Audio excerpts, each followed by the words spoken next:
જય સચ્ચિદાનંદ. જય જય મેશ સચ્ચિદાનંદ. આનંદજી, તમારો સમય તમે આપ્યો છે તેના માટે ઘણો આભાર. બહુ સરસ. બધા જે જોઈન થયા છે, થેન્ક્સ ફોર જોઈનિંગ. આજે આપણે પ્રશ્નોત્તરી માટે જયમેશ આનંદજી આવ્યા છે. જયમેશ આનંદજી પોતે દાદા ભગવાન પાસેથી તેમણે જ્ઞાન પ્રાપ્ત કર્યું છે અને પોતે આપતપુત્ર છે, એટલે કે ફૂલ ટાઈમ ડિવોટી છે. અ, જયમેશ આનંદજી, મેં પણ બે ત્રણ સવાલ રેડી રાખ્યા છે, એટલે આપણી વાત ચાલુ થઈ શકે એના માટે. બહુ પણ સરસ. બહુ એનીવન સરસ. જેને પણ કાંઈ પણ સવાલ પૂછવો હોય, તમે ફીલ ફ્રી. એવું કાંઈ નથી કે આપણે નક્કી જ કરેલા છે ક્વેશ્ચન. જેને પણ જે સવાલ પૂછવો હોય તે પૂછી શકે છે. તો ઇન્ટ્રોડક્શન માટે કદાચ એક પહેલો પ્રશ્ન એવો સારો રહેશે, જયમેશ આનંદજી, કે તમે દાદા ભગવાનને સાનિધ્યમાં હતા એ ટાઈમનો તમારો અનુભવ કેવો હતો? દાદા ભગવાનનું તમને કેવું લાગે, એટલે તમને એ અનુભવને જો તમે યાદ કરો, અને આ જર્ની તમારી કેવી રીતે સ્ટાર્ટ થઈ એ જો તમે શેર કરો. દાદા ભગવાનને મારે મળવાનું મારા ફાધરના નિમિત્તે થયું. આમ સામાન્ય અમે બર્થ જૈન ધર્મ પાળીએ છીએ અને સાધુ સંપ્રદાયનો બધું સંપર્કને બધું ખરું બધી વસ્તુ. એમ થાય ને કે લગભગ 40 થી 50 સાધ્વીની વ્યાચ અમારા ઘરે થતી હતી. એટલે પાઠશાળા શિબિરોમાં અમારે જવાનું બધું થતું હતું.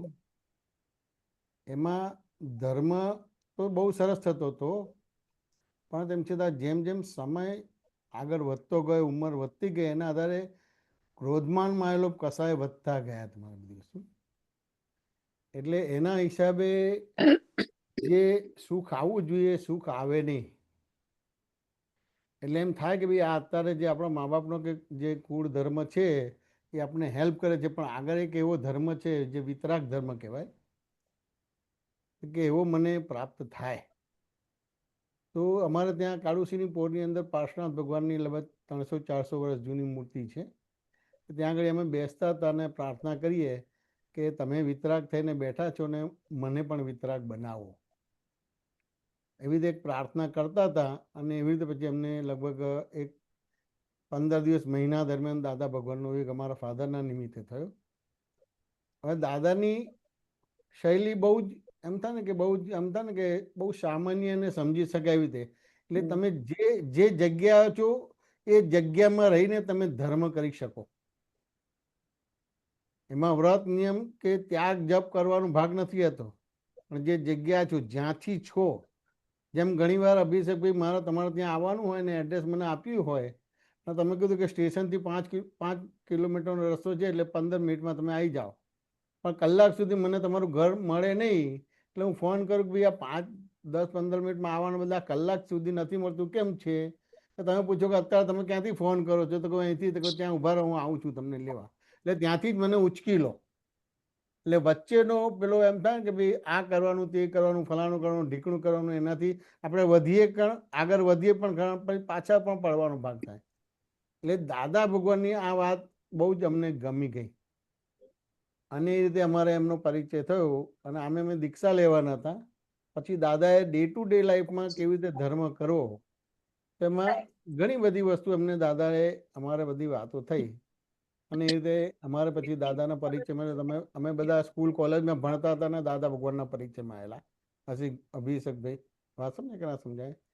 અને ત્યારથી જ અમે બાલ બ્રહ્મચારી જે અમે 2 ભાઈઓ એ દાદામાં સમર્પિત થયા છે. એટલે સંસારી વેશે અમે સાધુ છે અને અમારો પરિચય આપતો પુત્ર તરીકે છે, અને આમ લોક ભાષામાં કહ્યું તો સંસારી વેશે સાધુ છે. અભિષેકભાઈ વાત સમજે કે ના બરાબર. સમજે? હાજી, થેન્ક યુ. હા, મને પણ એટલે હું તમારી શિબિરમાં જ્યારે આવેલો ત્યારે તમે જે રીતે સમજાવ્યો છો એકદમ સિમ્પલ ભાષામાં, અને આપણી ડે ટુ ડે લાઈફમાં આપણે નોર્મલી સમજી શકીએ, એ મને બહુ ગમ્યું. તો મેં એક સવાલ પૂછેલો, ભયનો સવાલ મેં પૂછેલો કે અમુક વાર ડર લાગે, આપણે ન્યૂઝ સાંભળીએ, વોર થાય છે, આવું થાય છે દુનિયામાં, કોઈ વાર ન્યૂઝપેપર લઈએ તો એવું બધા ન્યૂઝ જોઈને એવું લાગે કે કેટલો, પછી તમે જેટલું સરસ રીતે આમ સમજાવેલું હતું કે આપણે કિચનમાં જઈએ તો એવું નથી કે છરી આવીને મને વાગવાની જ છે, આ મને બરાબર. વાગવાનું જ છે. બધી વસ્તુ પોતાનું જ કામ કરે. એમ તો એનાથી મને એ વસ્તુ હું ઘણી વાર હવે યાદ કરું, જ્યારે પણ મને કંઈક નોર્મલ લાઈફમાં ક્યારેક આમ અંદર ગભરાટ થાય ને, તો હું એ યાદ કરું કે ના, જે કર્મનું હશે એ રીતે થશે. ખરી બધી હવે વાત. બીજા કોઈને કઈ પ્રશ્ન પૂછ્યો છે કે હું હજી આગળ છે મારા એક બે સવાલ? હા, તૃપ્તિબેન છે. હમ. તૃપ્તિબેન, હા, મને એક ક્વેશ્ચન છે કે શું આત્મા શરીર વગરનો આત્મા હોય ત્યારે એને ભૂખ લાગે? તો કે ના, શરીર વાળો આત્મા હોય તો જ એને ભૂખ લાગે, શરીર વગર આત્માને ભૂખ ના લાગે. આત્મા તો એ નિરાહારી છે, એ ક્યારે પણ આહારી પણ નથી, વિહારી પણ નથી ને નિહારી પણ નથી. એટલે આ જે આત્મા છે એ હું તૃપ્તિબેન છું એને જીવાત્મા કહેવામાં આવે છે. એટલે જીવ વત્તા આત્મા. હવે જીવાત્મા કેવી રીતે કહેવાય? તો હું તમને પૂછું કે તમે કોણ છો, તો તમે એવું કહેશો કે હું તૃપ્તિબેન છું. તો તૃપ્તિબેન, આ વાક્ય બરાબર છે કે વિચારવા જેવું છે? વિચારવા જેવું છે. વિચારીને શું આવે છે જવાબ? કે શરીર ને આત્મા જુદો છે, એટલે આત્મા હું આત્મા છું અને શરીર તૃપ્તિ છે. આ સાયન્ટિફિકલી જવાબ નથી. હવે બીજું ઓપ્શન આપું છું, આ વાક્ય બરાબર છે કે વિચારવા જેવું છે? સોરી, એક્સક્યુઝ મી, પણ બધા પ્લીઝ ક્વાઇટ રહેજો. ફોનમાં હવે બેકગ્રાઉન્ડ નોઇઝ બહુ આવે છે, એટલે પ્લીઝ ક્વાઇટ રહેજો. સોરી. તૃપ્તિબેન, આ જવાબ ફરીથી પૂછું છું. આ પેલો જવાબ તમે બોલ્યા સાયન્ટિફિકલી નથી. હવે બીજી વાર પૂછું છું કે આ જવાબ સાચો છે કે વિચારવા જેવો છે? વિચારવા જેવો છે, પણ મને નથી ખબર. હા, હવે ગ્રામેટિકલી આપણે ભાષાની રીતે છે કે તમે તૃપ્તિબેન છો કે તમારું નામ તૃપ્તિબેન છે? મારું નામ તૃપ્તિબેન છે. My name is Triptiben. હું એમ આઈ? જેમાં મારું આત્મા. ઘર છે, તો ઘર અને તમે જુદા થયા. વાત સમજાય કે ના સમજાય?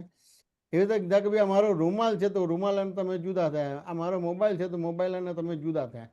વાત સમજાય કે ના સમજાય? એટલે માય નેમ ઇઝ તૃપ્તિબેન, હું એમ આઈ?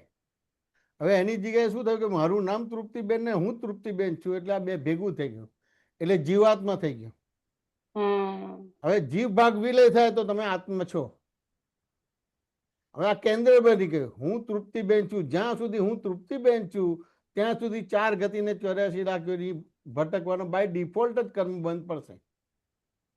અને હું કોણ છું એ જાણી લીધું, અને તૃપ્તિબેન કોણ છે જાણી લીધું, અને કોણ કરતા છે જાણી લીધું, તો 4 ગતિને 84 લાખ યોનીમાંથી મુક્ત થઈ શકશે. સિમ્પલ વસ્તુ છે. ઘણી બધી એકદમ સિમ્પલ છે, પણ અંદર ઉતરે ત્યારે સિમ્પલ થઈ જાય. કે આ હું તમને દ્રષ્ટાંત આપીને સમજાવું છું. એટલે આ વિતરાગ માર્ગ વર્તનમાં લાવવાનો ભાગ નથી, વિતરાગ માર્ગ સમજવાનો ભાગ છે. તૃપ્તિબેન, જેટલું તમે સમજાઈ ગયા એટલું સમય ગયા. સમજણ એટલે બીજા શબ્દોમાં દ્રષ્ટિ કહેવામાં આવે છે.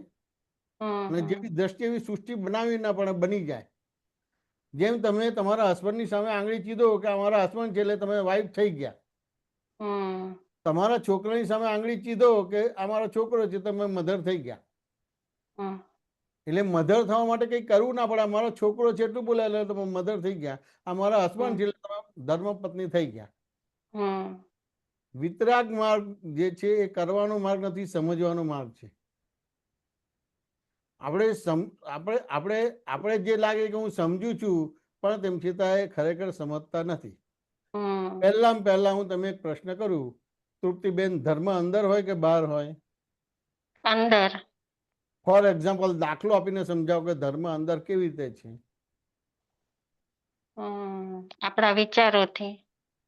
તો કે એ દાખલો સાયન્ટિફિકલી નથી. અચ્છા, તો મને નથી ખબર. બહુ સરસ. હવે ધર્મ અંદર છે એટલે હવે હું પાછો એ ધર્મ અંદર છે એના માટેની પ્રશ્ન પૂછું છું કે વરસાદની સિઝનમાં વરસાદ આવે કે બીજું કઈ આવે? વરસાદ આવે. હવે વરસાદમાં તમે પલળો તો વાંક કોનો? આપણો. શું વાંક છે તમારો? વરસાદ આવતો હોય ત્યારે ઉઘાડે નહીં જવાનું, છત્રી લઈને જવાનું. છત્રીનો ઉપયોગ નથી કર્યો માટે તમને વરસાદમાં પલળી ગયા છો. વાત સમજાય કે ના સમજાય? એવી રીતે ઠંડીની સિઝનમાં ઠંડી લાગે તો કોનો વાંક? આપણો જ વાંક. શું વાંક તમારો? જેકેટ લઈને ગયા નહીં એટલે. કે જેકેટ લીધેલું નથી એટલે આ ધર્મ અંદર થયો. એટલે હવે આ દાખલો શું બતાવે છે કે આખું જગત એના સ્વભાવમાં છે, તું તારા સ્વભાવમાં નથી. તે તારી જાતને ઓળખ્યો નથી. વાત સમજાય કે ના સમજાય? આ સમજાઈ ગયું તો તમારું કામ થઈ ગયું. એટલે ધર્મ અંદર આ બહુ સ્થૂળ દાખલો આપ્યો છે. વાત સમજાય કે ના સમજાય? એવું તો બીજી રીતે લઈએ કે ભાઈ ધર્મ અંદર છે તો કે આ તમારું નામ છે, તમે નથી. ચલો માની લો કે તમે છો તૃપ્તિબેન, તો આ અવતારે તમારું નામ તૃપ્તિબેન છે, ગયા અવતારે આ જ હતું કે ખબર નથી? ખબર નથી. આવતા અવતાર આ જ રહેશે કે ખબર નથી? ખબર નથી. એટલે આ અવતાર પૂરતા છો, ત્રણેય કાળે તૃપ્તિબેન નથી. નથી. આત્મા ત્રણેય કાળ છે, એટલે આત્મા કાયમનો છે. આત્મા મરી નથી જતો, જન્મતો પણ નથી, આત્મા કપાતો પણ નથી, બળતો પણ નથી, ડટાતો પણ નથી. પણ તૃપ્તિબેન જન્મે છે, મરે છે. વાત સમજે ને? હવે બીજી હા. છે કે અહંકાર જન્મે છે કે આત્મા જન્મે છે? ખબર નથી. તો કે આત્મા. અહંકાર મરી જાય છે કે આત્મા મરી જાય છે?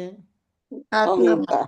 અહંકાર અહંકાર. અહંકાર જન્મે છે ને અહંકાર મરી જાય છે. વાત સમજાય કે ના સમજાય? એટલે આત્મા જન્મ તો મળતો નથી. હવે જ્યાં સુધી હું તૃપ્તિબેન છું એવી માન્યતા છે તો બાય ડિફોલ્ટ તમને 4 ગતિને 84 લાખ યોનિના કર્મ બંધાયા જ કરશે. અને હું કોણ છું એ જાણી લીધું, વાત સમજાય? અને પછી તૃપ્તિબેનને જાણી લીધા તો પછી લાઈન ઓફ ડિમાર્કેશન થશે, પછી ડ્રામેટિકલી વ્યવહાર થશે. વાત સમજાય કે ના સમજાય? તો પછી 1 અવતારે કે 2 અવતારે તમારું મનુષ્ય જીવન સાર્થક થઈ જશે. તૃપ્તિબેન વાત સમજાય કે ના સમજાય? હા, સમજાય. થેન્ક યુ ભગવાનનો તૃપ્તિબેન. માર્ગ ક્રિયાનો નથી, ભગવાનનો માર્ગ સમજવાનો છે. હમ. જેટલી Thank you, સમજ એટલી બીજા શબ્દમાં જેવી દ્રષ્ટિ એવી સૃષ્ટિ બની જાય. બીજા કઈ ક્વેશ્ચન? મારે એક ક્વેશ્ચન છે. હા બોલો રેખાબેન. ના, વીણાબેન છે. હા બોલો હા, વીણા. એટલે સિમિલર જ છે આત્મા ઉપર કે હમ. આપણે કહીએ કે શરીર આપણને કાંઈ પણ બીમારી આવે, તકલીફ આવે, આપણે શરીરને વેદના થાય છે, તો આત્માને આપણે આમ કહીએ ભિન્ન છે પણ છે તો શરીરની અંદર જ, તો આત્માને કોઈ વાર વેદના થાય? હા બિલકુલ, આત્માને વેદના ના થાય. ન થાય ને? ના થાય. એને એક દાખલાથી સમજીએ. વીણાબેન, તમે ઇલેક્ટ્રિસિટીને અડો તો કરંટ લાગે કે ના લાગે? લાગે. પછી હવે ઇલેક્ટ્રિસિટીને અડો છો પણ સ્લીપર અને લાકડાનો ઉપયોગ કરે તો કેટલી તમને કરંટ લાગશે? ઓછો. કેટલો કરંટ લાગશે? ઓછો નહીં લાગે. લાગે. ન નહીં, લાગે. સ્લીપર અને લાકડાનો ઉપયોગ કરો તો બિલકુલ કરંટ નહીં લાગે, અવાહક થઈ જશે. ઓ વાત, ઓકે. એટલે હું વીણાબેન છું એટલે વાહક થાય છે. અહંકારના હિસાબે તમને વેદનાઓ થાય છે, તકલીફ પડે છે. હા સમજ્યા ને? અને તમે આત્મામાં હોય તો તમને તકલીફ ના પડે. એટલે ઇલેક્ટ્રિસિટીને તમે ડાયરેક્ટ પકડો, સ્લીપરને લાકડાનો ઉપયોગ ના કરો તો તમને વાહક બની જશે. પણ સ્લીપર અને લાકડાનો ઉપયોગ કરો તો ઇલેક્ટ્રિસિટી વાહક નથી બનતી, એટલે તમને કરંટ નહીં લાગે. તો આત્માને કાંઈ ના થાય? આત્માને કશું જ ના થાય. એટલે આપણે હવે જે આત્માની થાય છે અંદર જ રહેવાનું, તો આપણને શરીરની પીડા ના સમજાય એમ. તો કે આત્માની અંદર રહેવું એ સમજવું પડશે. આત્માની અંદર રહેવું એટલે સમજવું પડશે. વાત સમજ્યા કે ના સમજાય? વાત સમજ્યા ને? હવે આત્માની અંદર રહેવું એટલે તમારી સમજણ બરાબર કરવાની રહે. એટલે એને આપણે એક પ્રશ્ન કરીએ કે વીણાબેન, હું તમારી સામે બેઠો છું, તમે મારી સામે બેઠા છો. હવે હું તમને જોઉં તો તમે મને સીધા દેખાશો કે ઊંધા દેખાશો? સીધા. હવે હું દિવાલ તરફ દ્રષ્ટિ કરું તો મને વીણાબેન દેખાશે ખરા? નહીં. નહીં દેખાય. હવે દિવાલ તરફ દ્રષ્ટિ રાખીને હું જમણી બાજુ વળું, ડાબી બાજુ વળું, પણ દ્રષ્ટિ મારી દિવાલ તરફ છે, તો વીણાબેન મને દેખાશે ખરા? ના. નહીં દેખાય. હવે દિવાલ તરફ દ્રષ્ટિ રાખીને હું 180 ડિગ્રી વળું છું, પણ મારી દ્રષ્ટિ કઈ છે? દિવાલ તરફ છે. અને 180 ડિગ્રી વળું છું તો મને વીણાબેન દેખાશે કે નહીં દેખાય? દ્રષ્ટિ ત્યાં રહી જ ના શકે ને, દ્રષ્ટિ એ સાથે ફરે ને. ના, એટલે હું વળું છું ખરો, 180 ડિગ્રી દિવાલ તરફ દ્રષ્ટિ રાખીને વળું છું. ના દેખાય. તો દેખાય ને? દેખાય એટલે ઊંધા દેખાય કે સીધા દેખાય? દિવાલ તરફ દ્રષ્ટિ રાખી છે એટલે હું ઊંધો દેખાઈશ. વાત સમજાય કે ના સમજાય? એટલે મને વીણાબેન ઊંધા દેખાશે. હવે મને એમ થાય કે 5-25 સેકન્ડ પહેલા વીણાબેન કેવા સરસ હતા, સીધા સીધા સીધા હતા, એટલે હું સફાળો થઈ જઈશ, એટલે 180 ડિગ્રી વળ્યો છું એ સીધો થઈ જઈશ. અને દિવાલ તરફ દ્રષ્ટિ છે ફેરવીને તમારા તરફ દ્રષ્ટિ કરીશ તો મને વીણાબેન સીધા દેખાશે કે ઊંધા દેખાશે? સીધા દેખાશે. હવે મને આ સીધા ઊંધા દેખાય વીણાબેન, સાચું છે કે ખોટું છે? સાચું છે. સાચું છે. હવે હમ. મને જ્યારે વીણાબેન ઊંધા સીધા દેખાય ત્યારે વીણાબેન ઊંધા સીધા હતા, સીધા ઊંધા હતા, કે સીધા જતા સીધા જતા સીધા જતા? સીધા હતા. સીધા જતા. વાત સમજાય કે ના સમજાય? હવે હમ. આ જવાબ મળ્યો તો આ જવાબ તમને શું મેસેજ આપે છે, શું કહેવા માંગે છે? કે આત્મા સીધો જ છે, આપણે એને ઊંધો ચતો કરીએ છીએ. કે ના, હું નથી કહેવા માંગતા, સોરી. એવું નથી કહેવા માંગતા. આ એવું કહેવા માંગે છે પહેલામાં પહેલી જેવી દ્રષ્ટિ એવી સુશી થઈ જાય. વાત સમજાય ને? અચ્છા, એટલે તું સીધો છું તો આખું જગત સીધું છે. સીધું છે. ઓકે. વાત સમજાય કે ના સમજાય? હા. એટલે એટલે અહીંયા વીણાબેન સીધા જ હતા, ક્યારે ઊંધા સીધા થયા નતા. હું ઊંધો હતો માટે મને વીણાબેન ઊંધા દેખાતા હતા, અને હું સીધો હતો માટે મને વીણાબેન સીધા દેખાતા હતા. વાત સમજાય ને? એટલે હવે મારે વીણાબેન ને સીધા કરવાના છે કે મારી દ્રષ્ટિ બરાબર કરવાની રહી? દ્રષ્ટિ દ્રષ્ટિ બરાબર બરાબર. દ્રષ્ટિ. એટલે મારી દ્રષ્ટિ બરાબર કરવાની રહી કે ભાઈ આ શું દ્રષ્ટિ થઈ કે આખું જગત એના સ્વભાવમાં છે, તું તારા સ્વભાવમાં નથી. હમ. હવે આ દાખલો ગણી જાય તો તમે આત્મામાં આયા એવું કહેવાય. અચ્છા, ઓકે. અને આવો દાખલો ના ગણાય તો તમે આત્મામાં આયા ના કહેવા. બધું શું હવે આ દાખલો ગણાય તો અને ભગવાનની ભાષામાં યથાર્થ સામાયિક કહેવાય, કાયોક્ષર કહેવાય. કારણ કે નવ કર્મ બંધ પડતું નથી, અને જૂના કર્મની અંદર તમને સમભાવ રહે છે, એટલે વિષમતા ઊભી નથી થતી, એટલે ભગવાનનું યથાર્થ સામાયિક થયું એવું કહેવાય. Thank you. મીરાબેન વાત સમજે? હા, બોલો રેખાબેન. રેખાબેન. આપણે વ્રત પછખાણ જરૂરી છે જીવનમાં કે નહીં? તો કે રેખાબેન, જ્યાં સુધી તમે તમારી જાતને ઓળખતા નથી ત્યાં સુધી વ્રત ને પચખાણ ને બધી ઉત્તમ વસ્તુ કહેવાય. જાતને ઓળખવી કેવી રીતના? તો કે જાતને ઓળખવી હોય તો ધારો કે રેખાબેન તમારે લગ્નમાં જવું હોય તો તમે દિવાલ સામે ઉભા રહીને તૈયાર થઈ શકો ખરા? નહીં. હા, તો શેની સામે ઉભું રહેવું પડે? અરીસો સામે. અરીક્ષો. એટલે અરીક્ષા જેવા તમને કોઈ શુદ્ધ પુરુષ મળી જાય, વાત સમજાય કે ના સમજાય, તો તમારી જાતને ઓળખાઈ દે. વાત સમજાય કે ના સમજાય? એટલે તમે અરીક્ષાની એક પણ ભૂલ કાઢી શકો ખરા? ના, ના કાઢી શકો. ના. પણ અરીક્ષો તમારી ભૂલો બતાવે. જરૂર. હા. એ તમારી જાતને ઓળખ્યો તો અરીક્ષા જેવા ચોખ્ખા પુરુષ, એટલે જીન અને જીનેશ્વર બે જ હોય, અને બીજા જ્ઞાની પુરુષ હોય. વાત સમજાય ને? એ જ્ઞાની પુરુષ હોય એ 10 લાખ વર્ષે એક વાર પ્રગટ થાય તમારે બધું. વાત સમજાય ને? એ જ્ઞાની પુરુષને જીન કહેવામાં આવે છે, અને અરિયન પરમાત્મા એટલે સિમંદર સ્વામીને જીનેશ્વર કહેવામાં આવે. આ બે પુરુષ જ તમને તમારી જાતને ઓળખ કરી શકે. તમે જાતે ઓળખવા જાઓ તમારી જાતને તો આ કાળમાં ઓળખી શકાય એવું નથી. રેખાબેન, વાત સમજાય? એટલે તમારે શ્રીમદ રાજચંદ્રએ કીધું કે એક સત્પુરુષને ખોળીને તેના ચરણ કમળમાં સર્વભાવ સમર્પણ કરી વર્ત્યો જાય, અને મોક્ષ ના મળે તો મારી પાસે આવીને લઈ જજે.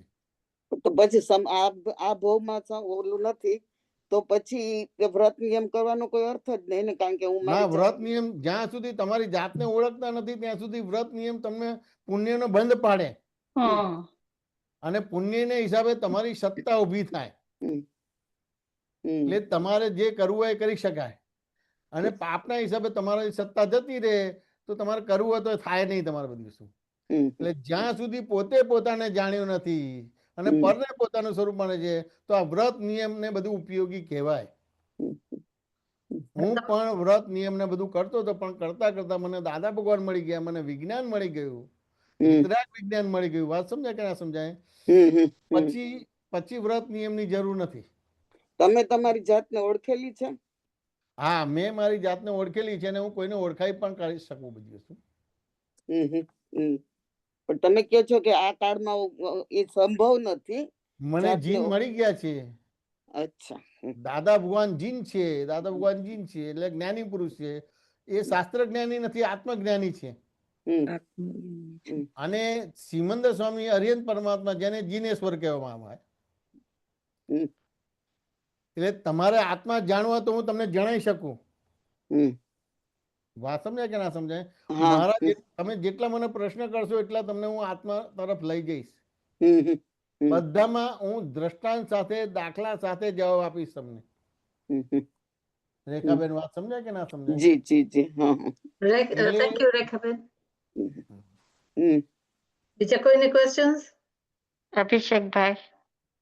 એક કોણ છે? પ્રશ્ન એક હા અભિષેક. આવે છે અવાજ? હજુ હા હા આવે છે. આની સાથે જ એટલે આ જ થોટ પ્રોસેસમાં જ છે. એટલે જયમેશ આનંદજી, અમને આમ થિયોરેટિકલી તો સમજાઈ ગયું બરાબર કે છે. આત્મા છે હમ. અને આ આપણું શરીર છે, પણ એ જે પ્રેક્ટિકલી આજે આહારના ને આઈ થિંક આજે સવાલ આવે છે, એટલે હવે આપણે સમજો કશાય અને સંજ્ઞાની વાત કરીએ તો એમ બરાબર છે. જેનિઝમમાં આવે કે ભાઈ ચાર કશાય ક્રોધ મન માયા લોભ. તો જ્યારે હું કન્ટિન્યુ જો યાદ રાખ્યા કરું કે હું આત્મા છું અને તમે કીધું જેવી દૃષ્ટિ એવી સૃષ્ટિ, એટલે હું સવડી રીતે બધું જોઉં તો પછી મને બીજા પર ગુસ્સો આવવાનો ઓછો થઈ જાય. એટલે એ બરાબર બધા ક્રોધ માન માયા લોભ મારા ઓછા થઈ જાય છે. પણ જે બરાબર. સંજ્ઞાઓ છે એટલે આહાર સંજ્ઞા, ભય સંજ્ઞા, મૈથુન સંજ્ઞા અને પરિગ્રહ સંજ્ઞા, એ જાણે ઓછી નથી થતી. એટલે કે હું એમ કહું કે હું શુદ્ધાત્મા છું તો એનો મતલબ એમ નથી મને ભૂખ લાગવાની ઓછી થઈ જશે. તો ભૂખ કે તો એમાં લાગે જ કેવું છે છે જો કે ઉપવાસ આ જે સંજ્ઞા છે પણ પહેલા પોતે પોતાને જાણ એટલે આ બધી સંજ્ઞાથી મુક્ત થઈ જાવ તમે. આ સંજ્ઞા કોને લાગે? જીવાત્માને લાગુ પડે. આત્માને લાગુ નથી પડતી. આત્માને લાગુ નથી પડતી. વાત સમજ્યા કે ના સમજાય? જે આહાર સંજ્ઞા છે, ભય સંજ્ઞા છે, મૈથુન છે કે નિંદ્રા સંજ્ઞા છે, આ બધી આત્માને લાગુ નથી પડતી, અભિષેકને લાગુ પડે છે. એટલે એને જીવાત્મા કહેવામાં આવે છે, આત્મા નથી કહેવામાં આવતું. આત્માને લાગુ નથી પડતી. ને અને આ જે વસ્તુ છે થિયોટિકલ નથી, આ પ્રેક્ટિકલ છે. વાત સમજે ને? હું આ તમને દ્રષ્ટાંત આપીને કહું છું. વાત સમજે ને? આ સિમ્પલ જ છે કે ભાઈ ખરેખર તમે અભિષેક છો કે તમારું નામ છે. તમારું નામ છે. માય નેમ ઇઝ અભિષેક. હુ એમ આઈ? એટલે એ સેપરેટ પડ્યું કે ના થયું? વાત સમજે ને? એ સેપરેટ પડ્યું એટલે દરઅસલ તમે એમ થાય ને કે ભાઈ એક આત્માનો ભાગ ખુલ્લો થયો. વાત સમજે કે ના સમજાય? એ ખુલ્લો થયો, જેવો આત્માનો ભાગ ખુલ્લો થયો એટલે આ જે સંજ્ઞાઓ છે એ સંજ્ઞાથી મુક્ત થઈ ગયા. એટલે પછી શું થશે? આખું ત્યાં આગળ આહારી આહાર કરે છે, હું નિરાહારી શુદ્ધાત્મા માત્ર તેને જાણું છું. એટલે આહાર તો કરશે જીવ, જ્યાં સુધી જળ અને ચેતન નજીક છે અને જીવ ભાગ છે ત્યાં સુધી આહાર કરશે, પણ તમે આહારી નથી. હા સમજ્યા ને? એટલે એને સાયન્ટિફિકલી લઈ આપણે આહારી છે કે આ બધી વસ્તુ છે. તો હું એક પ્રશ્ન કરું છું અભિષેકભાઈ, તમે ખરેખર કરો છો કે થઈ જાય છે? થાય છે, થાય છે. થઈ જાય તમે છે. બોલો હા, છો કે ખરેખર બોલાઈ જાય છે? બોલાઈ જાય છે, બોલાઈ જાય છે. તમે વિચારો છો કે વિચારાઈ જાય છે? વિચારાઈ જાય છે. એમ છતાં બિલીફ અને બિહેવિયરમાં શું છે કે હું કરું છું, હું બોલું છું, હું વિચારું છું. એટલે આ જીવ ભાગ થયો. અને તમને સમજાઈ ગયું કે હું કરતો નથી, હું બોલતો નથી, વિચારતો નથી. એ અલગ અલગ એવિડન્સીસથી તમે બોલો છો, તમે કરો છો અને વિચારો છો. વાત સમજાય કે ના સમજાય? એટલે આ તમને રિયલાઇઝ થાય એટલે એટલો આત્માનો ભાગ ખુલ્લો થયો. એ આત્માનો ભાગ ખુલ્લો થયો તમારે એટલે ક્રોધમાન માયેલો ઘટશે. હવે ક્રોધમાન માયેલો ઘટશે તો તમારે આહારની જરૂરત નહીં પડે. ઇતિહાસમાં તમે ખોળો તો પહેલા ખાલી એક જ દાણો ખાઓ તો 6-12 મહિના સુધી, 2 વર્ષ સુધી તમારે ખાવાની જરૂર નથી પડતી. ખાલી એક જ દાણો, મગનો એક દાણો ખાઓ ને. ક્રોધમાન માયેલો જેટલા વધારે છે, કસાય જેટલા વધારે છે, એના આધારે આહાર છે. અને એના આધારે આ ભય સંજ્ઞા છે, નિંદ્રા સંજ્ઞા છે ને આ બધી વસ્તુ છે. વાત સમજે કે ના સંજ્ઞા? એટલે આ બધી સંજ્ઞાઓ લાગુ પડે છે તમારે. હવે આ તમને સમજાઈ જાય કે તમે કરતાય નથી, તમે બોલતાય નથી ને વિચારતા નથી. ચાલો માની લો કે કરો છો, તો પહેલા તમે તમારું મૃત્યુ બચાવી શકો છો? એટલે મૃત્યુ નથી બચાવી શકતા, માટે કરવાપણાનું જે તમારું ભાન છે, જે તમારે એમ કે બિલીફ અને બિહેવિયરમાં છે, વાત સમજે કે ના સમજાય? એ તરત જ ઉડે છે. ચલો કરી શકો છો તો તમે ક્યારેય બીમાર જ ના પડો. પણ બીમાર પડો છો માટે સાબિત થાય છે કે કરવાની સત્તા તમારી છે નહીં.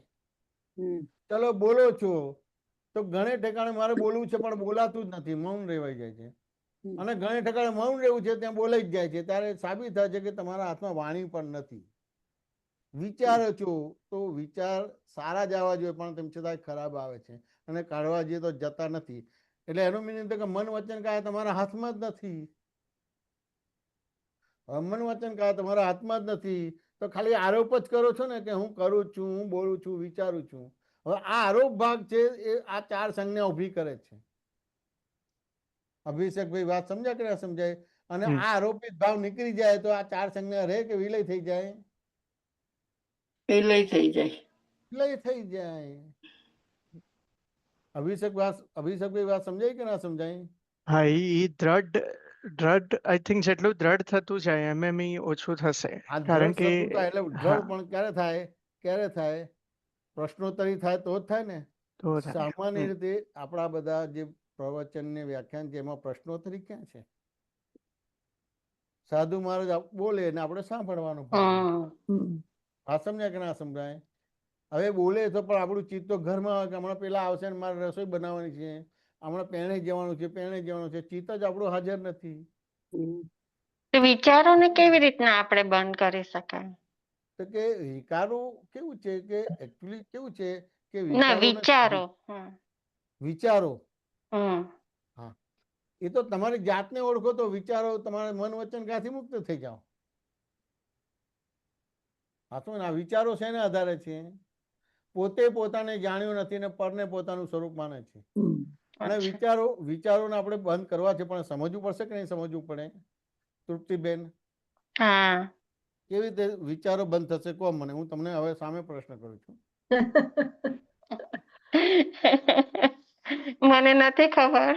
આ બહુ સરસ છે. આ તમારી બહુ સારી સ્ટાઇલ છે. એટલે મને આગળ તરત જ વિષય ખુલ્લો થાય. હવે હું પ્રશ્ન કરું છું, વિચાર બંધ કરવા માટે એક પ્રશ્ન કરું છું કે તૃપ્તિબેન, આમ તો બહેનોને આ પ્રશ્ન પૂછાય નહીં, વાત સમજ્યા ને, તેમ છતાં પૂછી નાખું છું. પણ આ કેમ ના પૂછાય? તો કે આ પ્રશ્ન હું પૂછું તો એને ક્રિમિનલ ગુનો કહેવાય. વાત સમજ્યા ને? એટલે પહેલા તૃપ્તિબેન તમારે મને માફી આપવી પડશે, પછી હું તમને પ્રશ્ન કરું. મને માફી આપી કે ના આપી તૃપ્તિબેન? આપી દીધી. હા. હવે કોઈ પોલીસ ના બોલાવતા, ક્રિમિનલ કેસ ના કરતા, હવે હું ગુનો કરું છું કે તૃપ્તિબેન તમને ચા બનાવતા આવડે કે ના આવડે? આવડે છે. આવડે છે. હવે આ તમારો અવાજ આટલો નાનો થઈ જાય કે મોટો થઈ જાય? મોટો થઈ જાય. મોટો એટલે કેટલો મોટો થાય કહો? ખબર નથી. કેમ ખબર નથી? સામાન્ય તે બહેનોને આ પ્રશ્ન ના પૂછાય. મેં ક્રિમિનલ ગુનો કીધો એટલે કેટલો મોટો અવાજ થાય કે જેવું પૂછ્યું ને કે તૃપ્તિબેન તમને ચા બનાવતા એટલે શું બોલ્યા? એકચ્યુઅલી હું ચા નથી બનાવતી કોઈ દિવસ. સોરી. એટલે આ તો એક્ઝામ્પલ આપું છું, તમારા વિચારો બંધ કરવા માટેનું છે. ઓકે. એટલે આ એક સામાન્ય રીતે શું બોલ્યા? અમને બહેનોને પૂછો છો ચા બનાવતા આવડે છે? ચા નથી બનાવતા, રસોઈ પણ બનાવીએ છીએ એમ કે. ઓકે. સમજે ને? અને ચા ને રસોઈ નહીં, ઘર ગૃહસ્થી તો અમે જ ચલાવીએ છીએ. અમારે બહુ સારા છે, કમાઈને આપે, પણ બધું વ્યવહારમાં બધું બફાટ બહુ કરી નાખે બધી વસ્તુ. જ્યાં તમારે આપવાનું હોય ત્યાં ના આપે, ને ના આપવાનું હોય ત્યાં આપે, એટલે બધો વ્યવહાર બધો બગાડી નાખે એમ કે. આમ બીજી રીતે બહુ સારા છે બધું, વાંચો ને, કે બોલતા નથી, કશું નથી કરતા. પણ કે જો ચા બનાવું છું, રસોઈ બનાવું છું, ઘર ગૃહસ્થી ચલાવું છું, અને નાના મોટા જે બધા ઘર પેલા બર્થડે, છોકરાની બર્થડે હોય ને પ્રસંગ પણ અમે પાર પાડી દઈએ. એટલે ચાના કરતા બન્યા, રસોઈના કરતા બન્યા, ઘર ગૃહસ્થી ચલાવનારા બન્યા. કેટલું બધું આગળ વધી ગયું. અને નાના મોટા ફંક્શન ને પાર પાડી દો. આ કરતા પણ ભૂલ, એટલે આ વિચારો આવે તમને. ભય, શંકા, આકુરતા, વ્યાકુરતા ઉભી થાય, બધી આ સંજ્ઞા ઉભી થઈ જાય બધી વસ્તુ. વાંચો ને કે ના સમજાય? હવે આ બધી વસ્તુ આવે કે ના આવે તમારે તૃપ્તિબેન? વાત સમજાય ને? ચલો હવે માની લો કે તમે ચા બનાવતા, ચા તમને બનાવતા આવડે છે, બરાબર છે. હું કહું છું કે 2 કલાક સુધી તમારી જોડે સત્સંગમાં વાત કરું, પછી કહું અહીંયા બેઠા બેઠા ચા બનાવીને પીવડાવ, તો પીવડાવી શકશો? ના. એટલે તમારે આમ નજર જશે. એટલે હું કહું કે તૃપ્તિબેન આમ કેમ જોવો છો? તો કે ચા તો રસોડામાં બને. એટલે હું પ્રશ્ન કરું, તૃપ્તિબેન તમે ચા બનાવો છો કે રસોડું ચા બનાવે છે? એટલે તરત પ્રશ્ન કરે કે રસોઈ ચા તો હું જ બનાવું છું, પણ રસોડું ના હોય તો ચા ના બને. હવે રસોડું કે હું ચા બનાવું છું, તો તૃપ્તિબેન ના હોય તો ચા ના બને. એટલે રસોડું અને તૃપ્તિબેન 2 હોય તો ચા બને. એટલે હવે તમે ચાના 100% કરતા થયા કે 50% કરતા થયા તૃપ્તિબેન? 50%. હવે રસોડું છે ને તૃપ્તિબેન, જબ પીનારું ના તો ચા બને ખરી? ના. હવે એટલે 3 એવિડન્સ છે. એટલે હવે તમે 100% કરતા થયા કે 33.33% થયા? હવે પીનારો છે, હવે પીનારો છે અને ચા બનાવનારો છે ને રસોડું છે, પણ તપેલી ના હોય તો Yeah, all the materials એટલે needed. 4 Yeah. સંજોગો ભેગા એટલે 25% કરતા થયા અને 75% અકર્તા થયા. એવી રીતે દૂધ જોઈએ, ખાંડ જોઈએ, ચા જોઈએ, મસાલો જોઈએ, ગેસ જોઈએ, લાઇટર જોઈએ, કપરકાપી જોઈએ, સાણસી જોઈએ, બધું જોઈએ કે ના જોઈએ, આવા સ્થૂળ સંજોગો એટલે આંખોથી દેખાતા સંજોગો. એવી રીતે આંખોથી ન દેખાતા સંજોગો, એવી રીતે જ્યાં બુદ્ધિ પહોંચી ના શકે એવા સૂક્ષ્મતર ને સૂક્ષ્મતમ, એટલે સ્થૂળ, સૂક્ષ્મ, સૂક્ષ્મતર, સૂક્ષ્મતમ, આ બધા સંજોગો ભેગા થાય ત્યારે એક ચા બને. હવે આખો ગણી ગયા તો તમે ચાના 100% કરતા થઈ ગયા કે 0.001% થઈ ગયા? 0%. નહીં, 0.001%, 0.01%. એટલે કેવળ તમારી હાજરી, પ્રેઝન્ટ. તૃપ્તિબેન, વાત સમજે કે ના સમજે? Yeah, yeah, હવે yes. આ તમારી હાજરી થઈ એટલે તપેલી એ દૂધનું કામ નથી કરતું, દૂધ એ તપેલીનું કામ નથી કરતું, તપેલી અને દૂધ એ ખાંડનું કામ નથી કરતું, ખાંડ અને એ તપેલી અને દૂધનું કામ નથી કરતું. દરેક પોતાના સ્વાભાવિક ક્રિયાને કરતા બને છે ને વિભાવિક ક્રિયાને અકર્તા બને છે. વાત સમજાય કે ના સમજાય? હવે આ થયું એટલે તમે મન વચન ક્યાંથી મુક્ત થઈ ગયા? એટલે વિચારોથી મુક્ત થઈ ગયા, વાણીથી મુક્ત થઈ ગયા, ક્રિયાઓથી મુક્ત. વાહ, વાત બહુ સમજાય? જ ઉત્તમ, બહુ જ ઉત્તમ. મને આ આ કરતા ખરેખર આ કરતાપણાનું ભૂત વળગ્યું છે, એનાથી પ્રોબ્લેમ છે. એટલે નરસિંહ મહેતા બોલી ઉઠ્યા, હું કરું એ જ અજ્ઞાનતા, સકટનો ભાર જેમ સ્વાન તાણે, સૃષ્ટિ મંડાણે એની પેણે, જોગી જોગેશ્વરા કોક જાણે. હવે આ ચાના દાખલાથી તમારે ધર્મ થશે.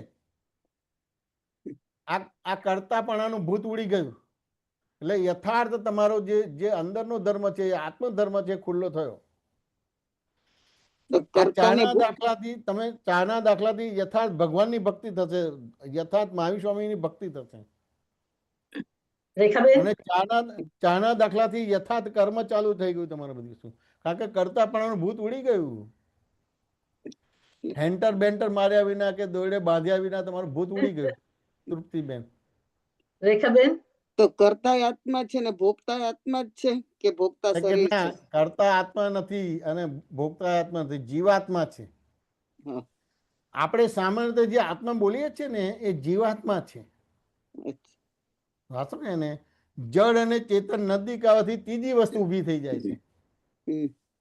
જેમ અગ્નિ ને પેટ્રોલ ભેગા થાય એટલે આગ લાગે કે ના લાગે? જેમ H2O ને વાતાવરણ ભેગું લાગે પાણી બને કે ના બને? એવી ત્રીજી વસ્તુ બની જાય છે તમારે.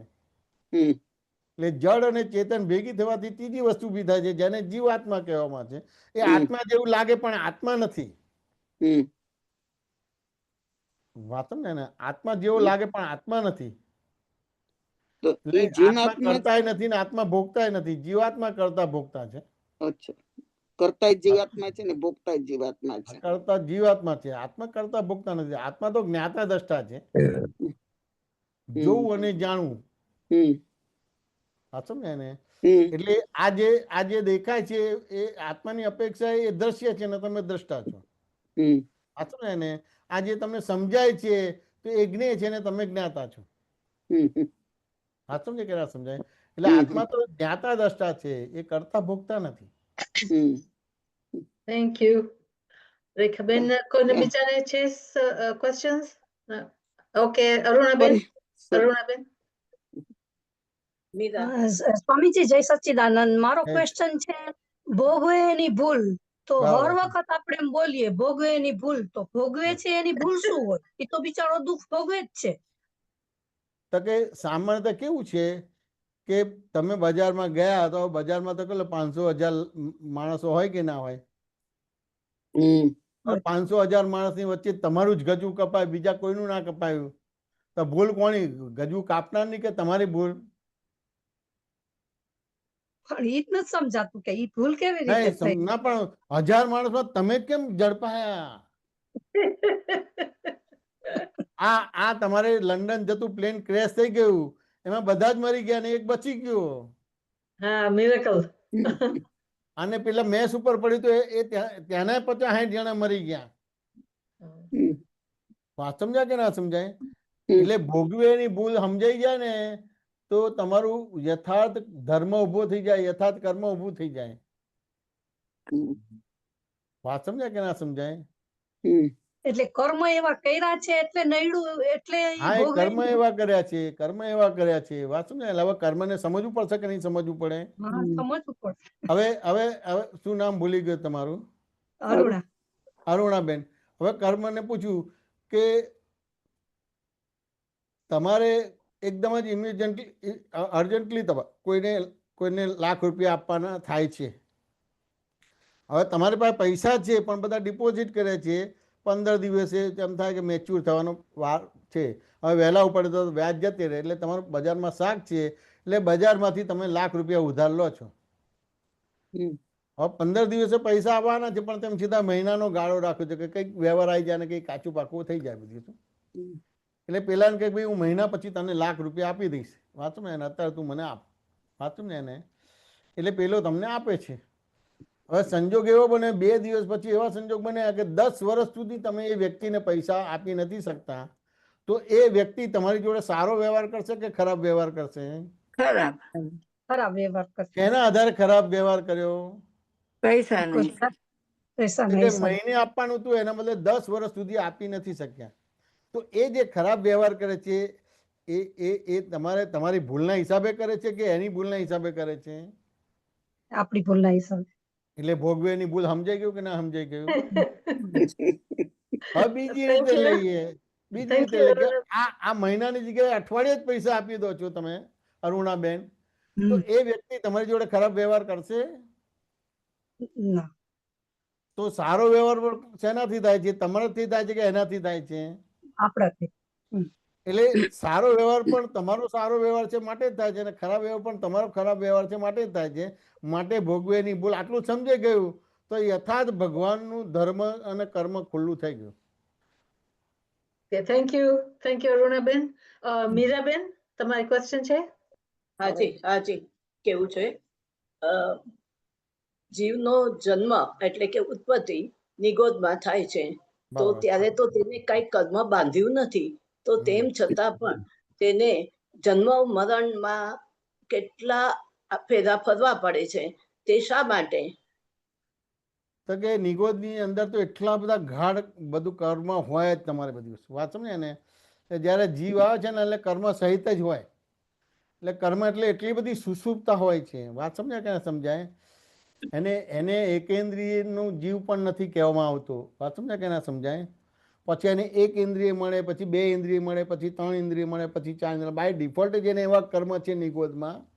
વાત સમજાય કે ના સમજાય? આપણે બુદ્ધિથી લાગે છે કે નિગોદમાં તો કશું કર્યું જ નથી, પણ એ કર્મ સહિત જ છે. પછી ધીમે ધીમે 1 ઇન્દ્રિય થાય છે, 2 ઇન્દ્રિય થાય, 3 ઇન્દ્રિય, 4 ઇન્દ્રિય, 5 ઇન્દ્રિય, પછી 5 ઇન્દ્રિયમાં આવ્યા પછી પણ કેટલા બધા તૃત્યમ વ્યવહાર કરે છે. અત્યારે તમે જુઓ છો ને, કઈ લેવા દેવા નથી, પણ યુદ્ધ ચાલે છે કે નથી ચાલતું? દરેક પોતપોતાનો અહમ જ પોષે છે ને, કઈ આત્મા માટે કે ધર્મ માટે બધું કરે છે. એને નામ જોઈએ છે, યશ જોઈએ છે, કીર્તિ જોવું છે, પૂજાવું છે. હું આખા વર્લ્ડનો માલિક બની જાઉં. એ તો સિકંદર આવ્યો હતો ને આખું જગત જીતવા માટે, અને પછી ગયો એના ગુરુ પાસે, અને હું આ બધું જીતીને આવ્યો છું, અને આટલા ગુલામ છે, આટલા બધા સોનામોર ને આ બધું મને મળ્યું છે. સમજે ને? તો એનો ગુરુ એને એટેન્ડ નથી કરતો, અને પેલું ત્યાં માટીમાં સૂતો હતો, તો પેલું સૂર્યના કિરણ લેતો તો એને ખસેડે છે કે ભાઈ તું બાજુ પર ખસ, કે મને આ સૂર્યના કિરણો આવતા નથી એમ કે. પછી એને કીધું ને કે આ બધા આટલા ગુલામો છે ને આટલું બધું લઈને આવ્યો છું એમ કે. તો ત્યાં આગળ એ પોતે હસે છે, અટહાસ્ય કરે છે, અને કહે છે કે તું તો મારા ગુલામનો ગુલામ છું. એટલે ચમકી ગયા કે આટલા બધા ગુલામને આ વિશ્વને જીતીને આવ્યો છું ને આવું મને કેમ કે છે? ત્યારે કે ક્રોધમાન માલોભ ઉપર મેં વિજય પ્રાપ્ત કર્યો છે. વાત સમજે ને? અને ક્રોધમાન માલોભે તારા ઉપર વિજય પ્રાપ્ત કર્યો, તું મારા ગુલામનો ગુલામ છું. ત્યારે એને ક્લિક થાય છે. એટલે ત્યારે એના વસિયતનામા લખે છે કે જ્યારે મારો જનાજો નીકળે ત્યારે મારા 2 હાથ ખુલ્લા રાખજો, અને એવું એનાઉન્સ કરજો એમ કે સિકંદરે સામ રામ રામ ભેદ વાપર્યા અને આ બધું ભેગું કર્યું પણ કશું લઈ જતો નથી એમ કે. આવું એને એ પોતે વસિયતનામામાં ખાલી હાથે આવ્યા અને ખાલી હાથે ગયા. વાત સમજ્યા ને? એટલે આ વસ્તુ સમજવાની છે. એટલે જે નિગોદમાંથી આવે છે એટલે ભરપૂર કર્મ સહિત છે કે કોઈ એને ઇન્દ્રિયો નથી મળતી, 5 ઇન્દ્રિયમાંથી એક બી ઇન્દ્રિય નથી મળતી. આમ કરતા કરતા એનો ડેવલપમેન્ટ આવે છે અને 5 ઇન્દ્રિયમાં આવે છે ત્યારે ડેવલપ કહેવાય. તમારે એક ઇન્દ્રિય નહીં ડેવલપ ના કહેવાય, 2 ઇન્દ્રિય ના કહેવાય, 3 ઇન્દ્રિય ના કહેવાય, 5 ઇન્દ્રિય આવે ત્યારે એને હિતાહિતનું ભાન થાય. એ ભાન થયા પછી પણ કેટલા અવતાર પછી એનું રાગે પડે. તો એવો કયો જીવ હશે કે એ નિગોદમાં જાય? કેવા શું કહો છો? કર્મ કર્યા હશે? ભયંકર વાંચું ને, કલ્પનાની બહાર કરેલા હોય નિગોદમાં જાય. વાંચું ને એને એમાં નરકે ઓછી પડે તમારા દિવસો અને જઈ શકે પણ અપાદ રૂપે જઈ શકે. Thank you. સામાન્ય થેન્ક તો યુ પ્રિન્સિપલ મીરાબેન. એવો છે કે નિગોદમાંથી આયા પછી નિગોદમાં ના જાય, તેમ છતાંય અપવાદ રૂપે નિગોદમાં જઈ શકે ખરો. હવે મારે એક ક્વેશ્ચન છે. હા બોલો. એટલે આપણે ધર્મને નામે આપણે ઘણું કરીએ છીએ, ઉપવાસ કરીએ છીએ, પોઝિશન કરીએ, પછી ઓલું ડોનેશન્સ દઈએ, પણ એનાથી અત્યારનું ન્યૂ જનરેશનનું થિંકિંગ એ રીતના છે કે એ બધું આપણે શબ્દો વાપરીએ છીએ, આપણે પૈસા છે તો આપણે પૈસાનું દાન કરીએ છીએ, પણ આપણે કરીએ છીએ શું? આપણે ધર્મમાં જે આપણે મેતે આપણે કઈ કરતા નથી એમ. એટલે આ ભલે આપણે આપણા જીવ માટે આપણે કરીએ છીએ કે આપણને શાંતિ મળે, આપણને ઓલું થાય, પણ આપણે દુનિયાને સારું કરવા માટે આપણે શું કરીએ છીએ? તો કે દુનિયાને સારું કરવા માટે નથી, જ્યાં સુધી પોતે પોતાને જાણ્યું નથી રેખાબેન અને પરને પોતાનું સ્વરૂપ માને છે ત્યાં સુધી પોતે અહંકાર માટે જ કરે છે, જગત માટે નથી કરતો. જ્યારે પોતે પોતાને જાણે અને પરને જાણે અને કરતા કોણ છે જાણે ત્યાર પછી એ પોતે પોતાનું કરે છે. ત્યાં સુધી એક પરનું જ પોતાનું કરે છે એટલે પરાર્થી કે છે. જગતના લોકો એને સ્વાર્થી કે છે પણ ભગવાનની ભાષામાં પરાર્થી કહેવાય. આપણે બધા સામાન્ય રીતે સ્વાર્થીનો શબ્દ છે તો કૃષ્ણ ભગવાને કીધું કે આ જગતમાં હું એક જ સ્વાર્થી છું એમ કે, કારણ કે મેં મારી જાતને ઓળખી લીધા છે અને બાકીના બધા જીવો પરાર્થી છે. પરાર્થી એટલે પારકા માટે. એટલે આ રક્ષાબેન એ પર છે, આ તૃપ્તિબેન, મીરાબેન, રેખાબેન આ બધા પર છે. હા સમજ્યા ને? એને પરના માટે કર્યો એને પરાર્થી કહેવાય, સ્વાર્થી ના કહેવાય.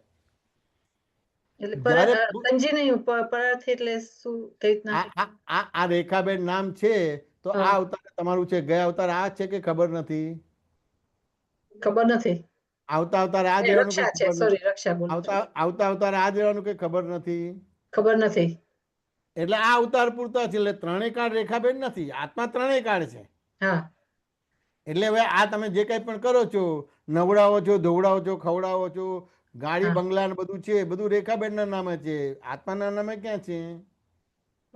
હવે રેખાબેન તો પર છે, આત્મા સ્વ છે. એટલે ભગવાને એને પરાર્થી કીધો છે, સ્વાર્થી નથી કીધો. સ્વાર્થી તો સ્વનો અર્થ સાધે એને સ્વાર્થી કહેવામાં આવે. એટલે પોતે પોતાને જાણે અને પરને જાણે અને પછી ભેદાંકન સાથે વ્યવહાર કરે, એટલે ડ્રામેટિકલી વ્યવહાર કરે તો પછી એ સ્વાર્થી થાય, તો પછી એકાદ અવતારે 2 અવતારે મનુષ્ય જીવન સાર્થક થાય. Thank you. થેન્ક્સ. રૂજાતાબેન સોરી પટેલ, તમારો ક્વેશ્ચન હતો? હા, જય સચ્ચિદાનંદ, જય મેશાનંદજી. હા, જય સચ્ચિદાનંદ, બોલો. હા, આપે હમણાં કીધું કે પોતે પોતાની જાતને ઓળખે તો યથાર્થ ધર્મ કર્યો કહેવાય. તો આપે કીધું કે જીન કે જીનેશ્વર મળે તો એ પોતાની જાતનું ઓળખાણ કરાવી શકે. હવે આપણને જ્યાં સુધી પ્રત્યક્ષ જીન કે જ્ઞાનીનો, સજીવન જીન કે જ્ઞાની કે જીનેશ્વરનો યોગ ના મળે ત્યાં સુધી શું કરવું, અથવા તો એ મળે જલ્દી એના માટે અમે શું કરી શકીએ? તો કે ત્યાં સુધી જૈન ધર્મની અંદર વિતરાગ પરમાત્માનું, અમે ધારો કે પાઠશાળા શિબિરમાં જતા હતા તો અમારે એક પ્રશ્ન થતો હતો કે વિતરાગ કોણે કહેવાય? ત્યારે પંડિતો છે કે સાધુ ભગવાન તો અમને કહે કે જો તમારે વિતરાગતા જોવી હોય કે ખોળવી હોય તો ઉઘાડી વિતરાગતા પાર્શ્વનાથ ભગવાનને જોજો તમે. હવે યોગાનું એક અમારી પોળમાં જ પાર્શ્વનાથ ભગવાનનું મંદિર હતું અને 300-400 વર્ષ જૂનું મંદિર હતું. એટલે અમે ત્યાં આગળ જોયું તો એ મૂર્તિની જે રચના કરવામાં આવે છે તો કે એ મૂર્તિ છે એની ઉપર તમારે ધરણીય દેવ અને પદ્માવતી દેવ આમ રક્ષણ આપતા બતાવે છે અને એની ઉપર કમઠ છે. એ ભગવાન ઉપર ઉપસર ને પરીક્ષર ને બધી વસ્તુ કરે છે. વાત સમજાય કે ના સમજાય? હવે આ એની જોડે ઋણાનું એવી રીતે બંધ પડ્યા હતા કમઠને કે એની જોડે વેર બંધાયું હતું, એટલે ક્યાંને ક્યાં એને હેરાન કરવાનું થાય, એટલે ઉપસર ને પરિસર ને બધી વસ્તુ કરતા હતા, બધી વસ્તુ વાંચો ને એને. અને ધરણીના દેવ અને પદ્માવતી દેવ છે, તો એને એક એવો સંયોગ બાજ્યો હતો કે ભાઈ ઝાડ બળતું હતું અને સળગતા હતા અને અંદર વેદના હતી ને ત્યાં આગળ ભગવાન નવકાર મંત્ર બોલે છે, એટલે અંદર એને સ્થિરતા થઈ જાય છે, એટલે એ દેવ ગતિમાં જાય છે અને એ ધરણીના દેવ અને પદ્માવતી દેવ બને છે. હવે આ ઋણ ચૂકવવાનું થાય છે, એટલે એ રીતે આ રક્ષણ આપે છે તમારે. વાત સમજાય કે ના સમજાય?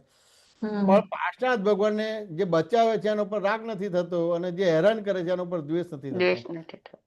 વાત સમજાય? એટલે આ પાર્શ્વનાથ ભગવાનની મૂર્તિમાં અમે આ વિતરાગતા જોતા હતા કે આવા મારે વિતરાગ થવું છે, કે ભાઈ કોઈ મારી જોડે સારો વ્યવહાર કરે તો રાગ ના થાય, કોઈ જો ખરાબ વ્યવહાર કરે તો દ્વેષ ના થાય, એટલે મારે વિતરાગ થવું છે. એટલે અમે એવું કહેતા હતા કે ભગવાન તમે તો વિતરાગ થઈને બેઠા છો, આ સમજાય ને, અમને વિતરાગ બનાવો, એટલે આ પદ્માસન છોડીને અમારી પાસે આવો. એવી રીતે ખબર પણ ખરી કે સિદ્ધ ભગવાન તો એકવાર મોક્ષે ગયા પછી પાછા આવે નહીં, એટલે બીજી કન્ડિશન મૂકતા હતા કે ધારો કે તમે ના આવી શકો, પહેલા તો તમે જ આવો, પણ તમે ના આવી શકો તો તમારા પ્રતિનિધિને મોકલો. અને તમારા પ્રતિનિધિને મોકલો અને એવી રીતે અમને વિતરાગ બનાવો. તો આવું અમે રોજ કલાક સુધી બોલતા હતા મોટેથી. હવે કોઈ થોય નતા બોલતા, સીધું સિમ્પલ ભાષામાં જે મા બાપ જોડે છોકરું કાલું ગેલું બોલે ને, દૂધ પીવું હોય કે બાથરૂમ જવું હોય, કેવું હોય તે નાનું બાળક હોય કેવું બોલે, એવું કાલું ગેલું બોલતા હતા. એ તમે વિતરાગ થઈ ગયા છો, અમને વિતરાગ બનાવેલા પદ્માસન છોડો અને અમને વિતરાગ બનાવો. વાત સમજે ને? અને તમે ના આવી શકો તો તમારા એવા પ્રતિનિધિ હોય તો એવા મોકલો કે જેનાથી અમે વિતરાગ થઈ શકીએ. તો આ થોડા સમયમાં અમને આ 10-15 દિવસ કે મહિનામાં દાદા ભગવાન અમને ભેગા થઈ ગયા. અમે પણ એવી રીતે અમારી ભાષામાં ભાવના કે પ્રાર્થના કરી શકીએ. હા, એટલે પાર્શ્વનાથ ભગવાનની મૂર્તિની સામે, પાર્શ્વનાથ ભગવાનની મૂર્તિની સામે બેસીને કરવાનું રહે. ઉઘાડી વિતરાગતા છે પાર્શ્વનાથ ભગવાનની. એવું એની પુણ્ય હતી ને એ ઉગાડી, એટલે તમે બહુ સરસ રીતે તમે એ પ્રાર્થના કરી શકશો. અજીતનાથ ભગવાન છે તો એને ઉપર વિજય પ્રાપ્ત કર્યો છે. વાત સમજે કે ના સમજાય? કસાય પર વિજય પ્રાપ્ત કર્યો છે, તો એ રીતે છે. પણ તેમ છતાં તમારા વિતરાગ થયો, કારણ કે શું છે કે તમારા સિવાય આખું જગત તમને ભૂલવાળું ને દોષિત દેખાય છે. એટલે ક્યાં તો રાગના આધારે વ્યવહાર થાય છે, ક્યાં તો દ્વેષના આધારે થાય છે. તમારે વિતરાગ બનવાનું છે, વિતરાગ બનવાનું છે. વાત સમજે ને? એટલે વિતરાગ ક્યારે બની શકશો? તો કે પાર્શ્વનાથ ભગવાનની મૂર્તિ સામે આ પ્રાર્થના કરશો તો તમને એવા નિમિત્તો ભેગા થશે. હવે 5મા આરામાં અહીંયા જીનેશ્વર નથી, છેલ્લા મહાવીર સ્વામી ભગવાન થઈ ગયા. મહાવીર ક્ષેત્રમાં છે સિમંદર સ્વામી, પણ તમે દાદા ભગવાનની સાક્ષીએ સિમંદર સ્વામીને નમસ્કાર કરો તો એ રીતે પહોંચે ને એ રીતે તમને અનુસંધાન મળે તમારું. 5મા આરાને કર્મની નિદ્રા થાય તો પછી ચોથો છે, તો જેવા 5મા આરાની કર્મની નિદ્રા થાય એટલે તમે ચોથા આરાના જીવ બનો છો, એટલે ચોથા આરો તમને ખેંચી લેશે. વાત સમજાય કે ના સમજાય? તમારે જીન અને જીનેશ્વર ની ભક્તિ કરવી હોય તો પાર્શ્વનાથ ભગવાનની સામે આ પ્રાર્થના કરવાની રહે. બરાબર છે. જીન અત્યારે જીન તમને મળશે, જીનેશ્વર ની, પણ જીન તમને આ 5મા આરાના કર્મની નિદ્રા કરાવશે, એટલે ચોથા આરાના બનાવશે અને ચોથા આરાના જેવા તમને મહાવિદ્ય ક્ષેત્ર ખેંચી લેશે. બહુ સરસ. એટલે અત્યારે જીનેશ્વર સજીવન અહીંયા હાજર નથી, પણ આપણને એનું અનુસંધાન થઈને એમની સુધી પહોંચી શકાય એ રસ્તો ખુલ્લો છે. કારણ કે અહીંયા તમને 80,000 84,000 વર્ષ પછી તમને જીનેશ્વર તમને મળશે, એટલે પહેલા તીર્થંકર મળશે. બરાબર છે. હવે તમને ઉતાવળ હોય તો પછી આ રીતે પાર્શ્વનાથ ભગવાનની મૂર્તિ સામે તમારે આ રીતે પ્રાર્થના કરો. વાંચો ને કે ના સમજાય? તો તમને એવી રીતે વિતરાગનું અનુસંધાન કરી આપે. એટલે અત્યારે આ ધનંજય દેવ અને પદ્માવતી દેવી સહાયક દેવ છે, વિતરાગ ધર્મમાં તમને મદદ કરશે અને તમારે વિતરાગ થવું છે એટલે તમને કોઈને કોઈ અનુસંધાન કરી આપશે. બહુ સરસ. વાત સમજાય કે ના સમજાય? સમાધાન થયું કે ના? હા, બહુ સરસ. જય સચિદાનંદ. જય સચિદાનંદ. બધાને મ્યુટ કર્યા હતા, એટલે કોઈની ક્વેશ્ચન હોય તો પ્લીઝ બોલજો અત્યારે. હા, એક પ્રશ્ન છે. એટલે આપણે તમે જે ચાય બનાવવાનું જે ઉદાહરણ આપ્યું, એટલે એનાથી નિમિત્ત ભાવ ખબર પડી કે આપણે જે પણ આપણને એવું લાગે છે કે હું કરું છું, પણ એકચ્યુઅલી હું ખાલી નિમિત્ત છું. ના, એ એટલે બરાબર કરતા છે છે એવી જ રીતે? નહીં, ખાલી આરોપ અભિષેકભાઈ ખાલી આરોપ જ કરીએ છીએ આપણે, હમ. કરતા છે જ નહીં, ખાલી આરોપ જ કરીએ છીએ. વાત સમજ્યા એટલે ને? બધું થાય જ છે, બધું એના સંજોગ પ્રમાણે એ બધું થાય જ છે, બધું જાતે જ તમે થાય છે. તમે આપણે ખાલી તમ- ત્યારે પ્રેઝન્ટ છીએ એમ. તમારી કેવી બિલીફ છે અભિષેકભાઈ, તમારી કેવી બિલીફ છે એવી રીતે બની જ જાય છે. હમ. હમ.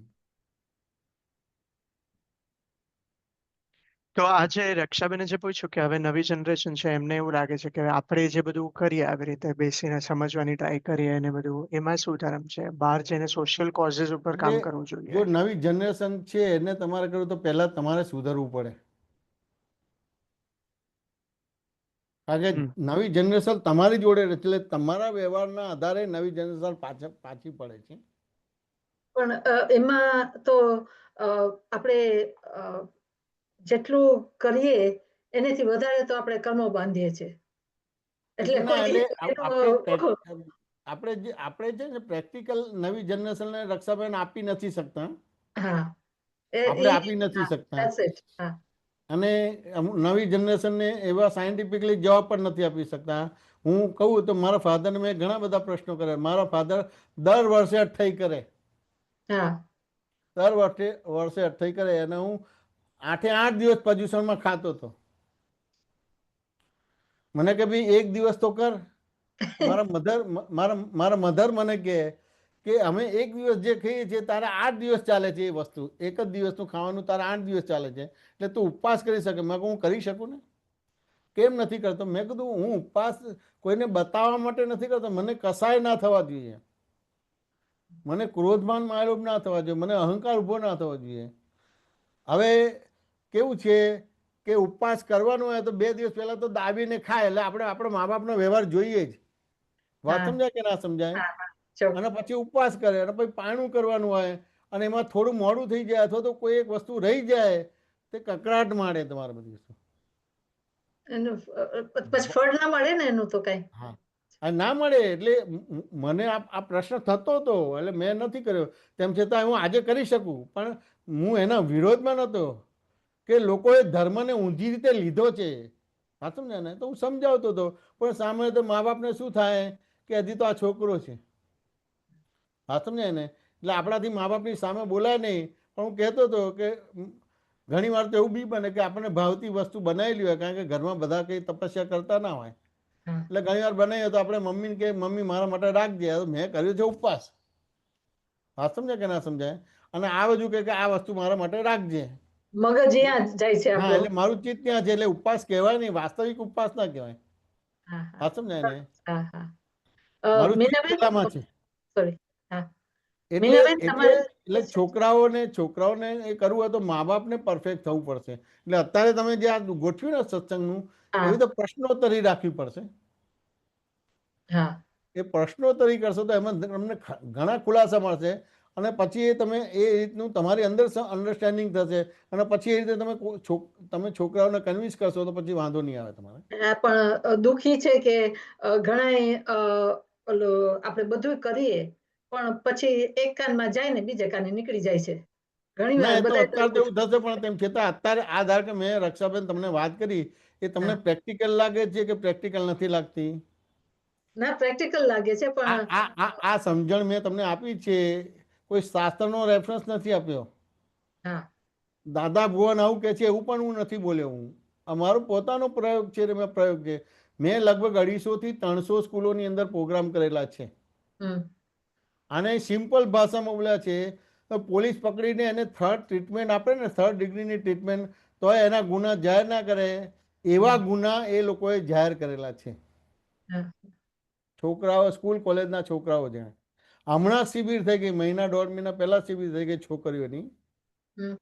એ છોકરીઓને પરણે મા બાપે મોકલી હતી, એને જરા ગુસ્સામાં નહીં હતા, પણ જ્યારે પહેલું સેશન એનું થયું ને, અને જે રીતે એને જવાબ મળ્યા, એને અનુભવ માં કીધું કે આખી દુનિયાની જોવાની મારી દ્રષ્ટિ બદલાઈ ગઈ, નજરિયો બદલાઈ ગયો. હું તમને મોકલીશ, એ તમને એ છોકરીનો અનુભવ મૂકી દઈશ, આમાં ગ્રુપમાં એ મૂકી દઈશ, એટલે વાત સમજાય કે ના સમજાય? એ છોકરીઓના સત્સંગ હમણાં છોકરીઓનો જ થયો તમારે, લગભગ 180 છોકરીઓ હતું.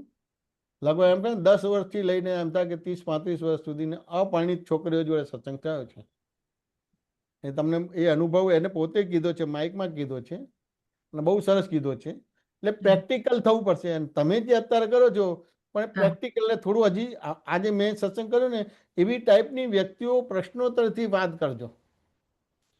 તો જેટલું તમારી સમજણ બરાબર થશે ને તો તમારો વ્યવહાર જોઈને જ પેલા ફેરફાર થઈ જશે. એટલી મોટી વસ્તુ. એટલે છોકરાઓ એટલું પ્રાયશ્ચિત કરે છે કે મારી મમ્મીએ દબાણ કરીને એ મોકલ્યો તો હું જરા મોડું ચડાઈને જાય હતી, પણ આમ થાય કે ભાઈ હવે મમ્મીએ દબાણ કરવું જ જોઈએ અને હજી અઠવાડિયું લંબાવશો તોય અમે અઠવાડિયા સુધી રોકાઈશું, એવું એને જાહેરમાં કીધેલું છે. હું એ તમને મોકલીશ રક્ષાબેન. Thank you. મીનાબેન, છેલ્લો ક્વેશ્ચન. Unmute કરજો Minaben. I'm fine, thanks. I got reply. Oh, okay. All right. કોઈને એક લાસ્ટ ક્વેશ્ચન કોઈને છે? અનમ્યુટ કરીને કેજો, નકર નહીં ખબર પડે. ઓકે. તો Jaymesh Anandji, thank you very much. ને અનુભવ હવે એક આ જે બધી વાતો થઈ ને એમાં ઘણી બધી ભૂલો આપણને દેખાય કે સમજાય, તો એક પ્રાર્થના બોલાવું છું પછી આપણે પૂરું કરીએ. બરાબર છે? બોલાવું છું, એ બોલજો તમે બધા. શું? હે અંતર્યામી પરમાત્મા, હે અંતર્યામી પરમાત્મા, આપ દરેક જીવ માત્રમાં બિરાજમાન છો. આપ દરેક જીવાત્મામાં બિરાજમાન છો. તેમજ મારામાં પણ બિરાજેલા છો. તેમજ મારામાં પણ બિરાજેલા છો. આપનું સ્વરૂપ તે જ મારું સ્વરૂપ છે. આપનું સ્વરૂપ તે જ મારું સ્વરૂપ છે. મારું સ્વરૂપ શુદ્ધાત્મા છે. મારું સ્વરૂપ શુદ્ધ આત્મા છે. હે શુદ્ધાત્મા ભગવાન, હે શુદ્ધાત્મા ભગવાન, આપને અભેદ ભાવે, આપને અભેદ ભાવે અત્યંત ભક્તિપૂર્વક નમસ્કાર કરું છું. અત્યંત ભક્તિપૂર્વક નમસ્કાર કરું છું. અજ્ઞાનતાએ કરીને મેં જે દોષો કર્યા છે તે સર્વ દોષોને આપની સમક્ષ જાહેર કરું છું. આપની સમક્ષ જાહેર કરું છું. તેનો હૃદયપૂર્વક ખૂબ પસ્તાવો કરું છું. તેનો હૃદયપૂર્વક ખૂબ પસ્તાવો કરું છું. અને આપની પાસે ક્ષમા પ્રાર્થું છું. અને આપની પાસે ક્ષમા પ્રાર્થું છું. હે પ્રભુ, હે પ્રભુ, મને ક્ષમા કરો, ક્ષમા કરો, ક્ષમા કરો. મને ક્ષમા કરો, ક્ષમા કરો, ક્ષમા કરો. અને ફરીથી એવા દોષો ન કરું. હું ફરીથી એવા દોષો ન કરું. એવી આપ મને શક્તિ આપો. એવી આપ મને શક્તિ આપો. હે શુદ્ધાત્મા ભગવાન, હે શુદ્ધાત્મા ભગવાન, આપ એવી કૃપા કરો કે અમને ભેદભાવ છૂટી જાય. અમને ભેદભાવ છૂટી જાય. અને અભય સ્વરૂપ પ્રાપ્ત થાય. અને અભય સ્વરૂપ પ્રાપ્ત થાય. અમે તમારામાં અભેદ સ્વરૂપે તન્મયતા રહીએ. જય સચ્ચિદાનંદ. જય સચ્ચિદાનંદ.